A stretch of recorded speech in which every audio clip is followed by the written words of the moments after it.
కుంభం వారికి గనక చూసుకున్నట్లయితే మీకు 12వ స్థానంలో ఉండేటువంటి గ్రహాల్లో 2 గ్రహాలు మీకు రాశిలో రాహు సంచారం జరుగుతూ శుక్రుడు బుధుడు 3, 5 తేదీల్లో మారిపోతున్నాడు. 3వ తేదీ బుధుడు, 5వ తేదీ శుక్రుడు. ధనస్థానంలో శని ఏలినాడు శని నడుస్తుంది. పంచమ గురువు, సప్తమ కేతు, 12వ స్థానంలో రవి కుజులు మిగులుతున్నారు.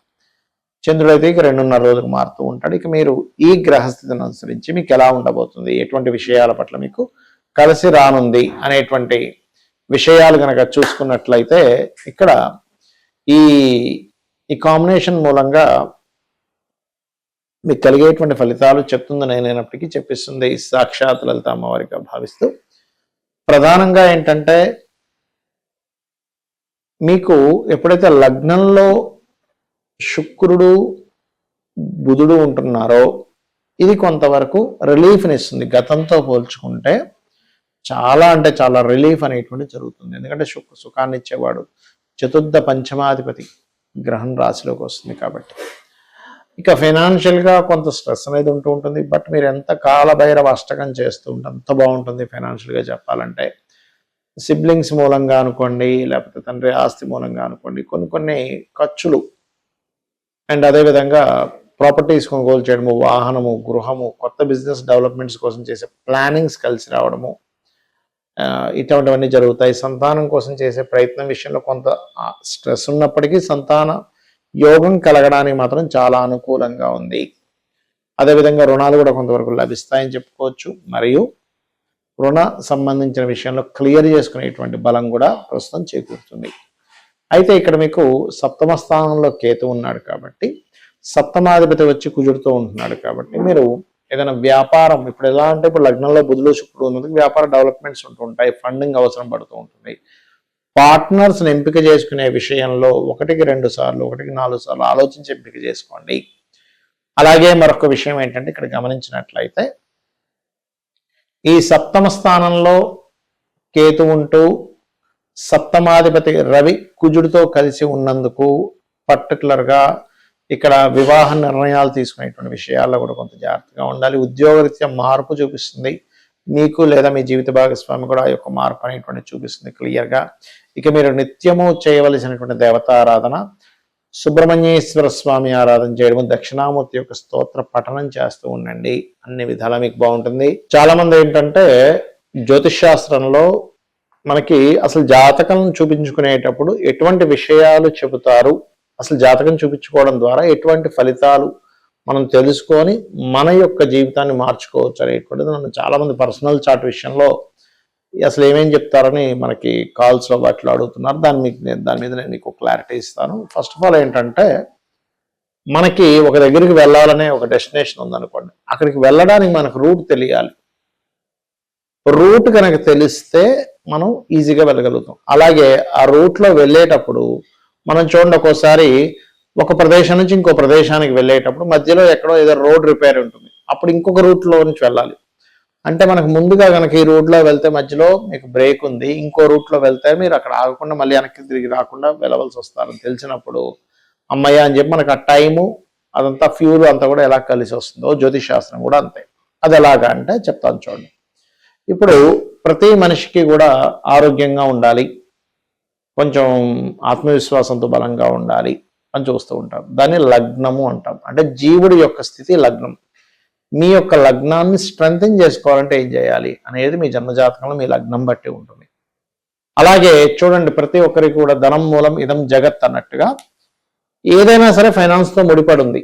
మనం ఏది చేయాలన్నా కూడా, ఒక వివాహం చేయాలన్నా, నిత్య జీవితం గడపాలన్నా, ఒక కారు కొనుక్కోవాలన్నా, ఏదైనా మరి ధనము అందరూ కష్టపడుతున్నారు, కానీ కొంతమందికి ఎందుకు అద్భుతంగా కలిసి వస్తుంది, మరి కొంతమందికి ఎందుకు అద్భుతంగా కలిసి రావట్లేదు. ఇక్కడ కారణం ఏమిటంటే మీ యొక్క జన్మజాతకంలో ధనాధిపతి ఎలా ఉన్నాడు ఈజ్ మోస్ట్ ఇంపార్టెంట్. అంటే ఫైనాన్స్ కారకుడు ఎంత బలంగా ఉన్నాడు, ఎంత బలహీనంగా ఉన్నాడు, దాన్ని ఎలా బలపరుచుకోవాలి, పాయింట్ నెంబర్ 1. రెండవది, ఏ మార్గంలో మీరు ధనం కోసం ప్రయత్నం చేసినట్లయితే బాగా కలిసి వస్తుంది. కొంతమంది చూడండి, ఫలానా వ్యాపారాలు చేశానండి, ఏది కలిసి రాలేదు, కానీ ఆఖరిగా ఈ వ్యాపారం కలిసి వచ్చిందంట.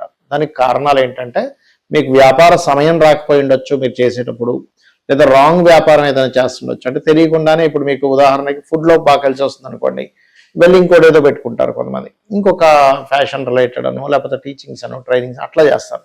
లేదా కొంతమందికి స్కూల్స్లో కలిసి వస్తే ఫుడ్ పెట్టుకుంటూ ఉంటారు. దీన్ని రాంగ్ స్టెప్ అంటారు. అంటే మీరు చేసే వ్యాపారం కావచ్చు, ఉద్యోగం కావచ్చు, ఉద్యోగం కోసం చదివేటువంటి కోర్సెస్ కావచ్చు, మీకు తెలియకుండా రాంగ్ వేలో కనుక వెళ్ళినట్లయితే అది మీకు పెద్దగా కలిసి రాదు, గుర్తుపెట్టుకోవాలి. ఇక మరొక విషయం ఏంటంటే ఇక్కడ గమనించినట్లయితే ఈ యొక్క ధనపరమైనటువంటి విషయంలో మీరు ఏం చేస్తే బాగుంటుంది. ఇప్పుడు ఫైనాన్షియల్గా బాగా గ్రోత్ రావాలి. ఓం సంపత్కరీ సమారూఢ సింధుర వ్రజ సేవితాయ నమః.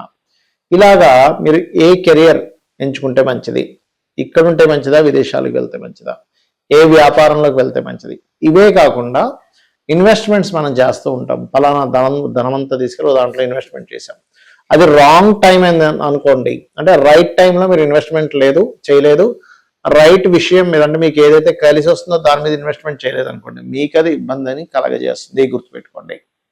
కాబట్టి ఎప్పుడు కూడా రైట్ టైం ఇన్వెస్ట్మెంట్ చేయడము, రైట్ విషయాల మీద అంటే మీకు కలిసి వచ్చే దాని మీద ఇన్వెస్ట్మెంట్ చేయడం చాలా ముఖ్యం. అందులో మీరు గోల్డ్లో చేయాలా, గురువు రవి బాగుండాలి. సిల్వర్లో చేయాలా, చంద్రుడు బాగుండాలి, చంద్రుడు గురువు బాగుండాలి. అండ్ అలాగే బ్రాస్ లేకపోతే భూముల మీద చేయాలి, కాపరు భూముల మీద చేయాలి. అంటే మీకు పర్టికులర్గా మీకు మీ జన్మజాతకంలో మార్స్ బాగుండాలి అండ్ 4th హౌస్ బాగుండాలి. ఇట్లాగా సరే భూముల మీద చేస్తున్నాము కానీ నాకు కలిసి రాలేదండి అంటుంటారు. అంటే అప్పుడు ఏంటి, మీ జన్మజాతకంలో మీ పేరు మీద ఇన్వెస్ట్మెంట్ చేసేటువంటి టైం నడవట్లేదు. అప్పుడు మీరు మీ జీవిత భాగస్వామి పేరు మీదో మీ పిల్లల పేర్ల మీదో ఇన్వెస్ట్మెంట్ చేయాలి, అప్పుడు మీకు బాగా కలిసి వస్తుంది. అలాగే కొంతమంది విదేశాలకు వెళ్ళాలని శతవిధాల ప్రయత్నం చేస్తుంటారు, అక్కడ యోగం ఉండదు. ఇక్కడ మీరు అద్భుతమైనటువంటి లైఫ్ లీడ్ చేసే టైం నడుస్తూ ఉంటుంది. కానీ ఈ టైం అంతా తెలియక ఏం చేస్తారు, ఏ యోగం ఉందో తెలియక ఇంకో పని చేస్తూ ఉంటారు. అలా మీ పర్సనల్ చార్ట్లో ఏ యోగం ఉంది, ఎటువైపు మీరు వెళ్ళాలి, ఏం చేస్తే మీ లైఫ్ బాగుంటుంది, ప్రశాంతంగా ఉంటుంది, ఫైనాన్షియల్గా బాగుంటుంది, ఆరోగ్యంగా ఉంటారనేటువంటి చెప్పేదే ఈ యొక్క ఆస్ట్రాలజీ. అంతేగాని ఏదో మిమ్మల్ని భయపెట్టేసి నువ్వు ఇది చేసుకోబోతే నువ్వు చచ్చిపోతావని, లేకపోతే నీకు ఏదో అయిపోతుందని, ఏదో పెద్ద గండం ఉందని అని చెప్పేది కాదు. ఎందుకంటే ఇక్కడ ఆస్ట్రాలజీలో వివాహ విషయమే తీసుకుందాం. చాలా మట్టుకు ఇవాళ రేపు సొసైటీలో చాలా విడాకులు జరుగుతున్నాయి. దానికి కారణాలు ఏంటంటే, ఒకటి పెద్ద బ్లండర్ మిస్టేక్ ఏంటంటే పాయింట్స్ చూస్తే వివాహం చేయడం. అది చాలా పెద్ద మిస్టేక్. అది పుట్టి పాయింట్స్ చూడడం కాదు, ఇద్దరి జన్మజాత చక్రాల్లోని గ్రహాల యొక్క స్థితిగతులు ఎలా ఉన్నాయి, మైండ్ సెట్స్ ఎలా కలుస్తున్నాయి, కమ్యూనికేషన్స్ ఎట్లా కలుస్తున్నాయి, ఇద్దరు జాత చక్రాలు ఇండివిజువల్గా ఎటువంటి యోగాలు ఉన్నాయి, ఏమైనా ద్వికత్ర యోగాలు ఉన్నాయంటే 2 వివాహాల యోగం ఏమైనా ఉందా, అలా ఉన్నప్పుడు ఏంటంటే దాని గురించి ఏం భయపడాల్సిన పని లేదు. సింపుల్గా ముందే మీరు అర్క వివాహము, కుంభ వివాహము అంటారు. అంటే అర్క వివాహం పురుషుడికి, కుంభ వివాహం స్త్రీలకు చేస్తారు. అలా ముందుగా మీరు చేయించుకొని ఒక 2-3 అవర్స్ ప్రాసెస్ ఉంటుంది. దాని తర్వాత వివాహం చేసుకొని సరైన పర్సన్ కనుక చేసుకుంటే మీ మ్యారిటల్ లైఫ్ చక్కగా హ్యాపీగా ఉంటుంది. అలాగే కొంతమందికి సంతానం కలగట్లేదు బాధపడిపోతుంటారు. పేరెంట్స్ ఒక 5 ఏళ్ళకి సంతానం కలుగుతారు. అంటే ఏంటి, మీకు ఒక 5 years వరకు గ్యాప్ ఉంది సంతానం విషయంలో, అంతగాని లేదనేం లేదు. ఇంకోటి ఏంటంటే సంతానం సమయంలో ఇప్పుడు కొంతమంది IVFలు, IUIలు ట్రై చేస్తూ ఉంటారు. అలాంటప్పుడు మీరు కనుక సరైన టైంలో కనుక మీరు ప్రయత్నం చేసినట్లయితే మీకు రిజల్ట్ కూడా బాగుంటుంది. అలా కాకుండా పోనీ 2-3 సార్లు ఫెయిల్ అయిపోయిందండి, ఆరోగ్యం పాడైపోయింది, ధనం వేస్ట్ అయిపోయిందని బాధపడుతుంటారు. మీ ఆరోగ్యాన్ని, ధనాన్ని, మీ సమయాన్ని కూడా సేవ్ చేస్తుంది ఆస్ట్రాలజీ అనేటువంటిది. అది ఖచ్చితంగా చెప్పొచ్చు. అదేదో అనుమానిస్తున్నాం అలా చెప్పక్కర్లేదు. ఏ వ్యాపారం చేయాలి, ఎప్పుడు ఇన్వెస్ట్మెంట్ చేయాలి, ఇక్కడ ఉండాలా వేరేదే ప్రాంతంలో ఉండాలి, ఎప్పుడు వివాహం చేసుకోవాలి, అదేవిధంగా ఎలాంటి పర్సన్ మీ లైఫ్లోకి వస్తారు, దాన్ని మీరు ముందుగానే మీరు కొంచెం యాక్సెప్ట్ చేయగలిగితే అప్పుడు మీ జాతకంలో ఓకే ఇలాంటిది ఉంది కదా, ఇప్పుడు మీరు చూడండి మన ముఖం ఉంది, మన ఫేస్ ఇలాగే ఉంటుంది, మనం యాక్సెప్ట్ చేస్తున్నాం, మన ఫేస్ని మనం ప్రేమిస్తున్నాం.